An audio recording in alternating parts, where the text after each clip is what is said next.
Hello and welcome to Veggie Patch Ideas. Today it is all about the outdoor tomato and how to grow these successfully. Now the tomatoes I like to grow outside are Moneymaker and Gardener's Delight.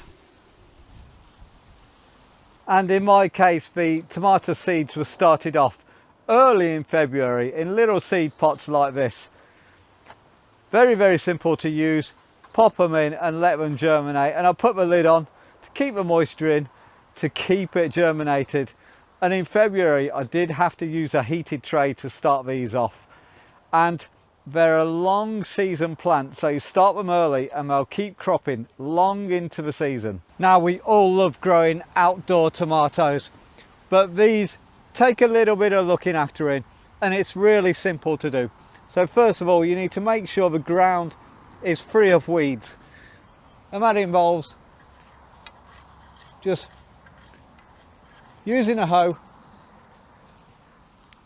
and taking out the weeds and just keeping the ground clear and weed free. Once you've got lovely weed free soil, we then need to keep these moist, and the way I do that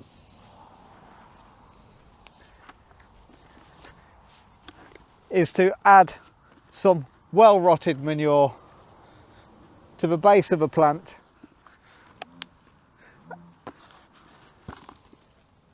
and that will just hold the moisture in. And the next thing you want to do with these is keep them growing as a single stem up these runners. So we need to pinch out any side shoots that appear to keep them going in a straight line. And ensure when you're pruning these back or keeping the leaves to a certain amount, try and make sure you provide enough airflow to get through the plant. We don't want these full of spurs that are coming off, creating issues. One stem, plenty of airflow, and it will reward you. And an important tip is make sure you have a strong frame. These tomatoes will get heavy and hopefully full of fruit, so you need the support that's going to be good enough to support the fruit. So build your frame so it's windproof, secure and very strong. Now as your tomatoes get taller, they will need stringing in, so get a bit of twine and just tie them into the cane, and then remove any of the lower leaves, and that will avoid them touching the soil and basically getting infected and getting any sort of issues that then carries on to the plant. Like we says, keep the stem clear, so any side shoots we pop off, and this will grow strong and tall.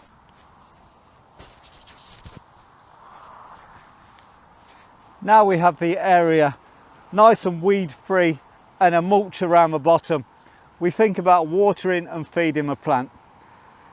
The rotted manure will feed the plant as it's come down. As it rains on it, it will pull into the soil. But we do want to be putting a high potash feed, so a tomato feed every 2 weeks into this bucket, and just giving it a feed as well. And another thing to note, tap water is fine, but they do prefer rainwater. So if you've got rain storage like a water butt, use that. They will thank you for it and you'll get a better crop. So we'll water her in, and then all we need is to wait for a good sunny day. We've got one today, we're being treated, but it's been so cold up to now, and we're in July. Pray for a decent summer so these can flourish and grow up these canes like they should. Guys, as always, thanks for watching, and we'll see you on the next one.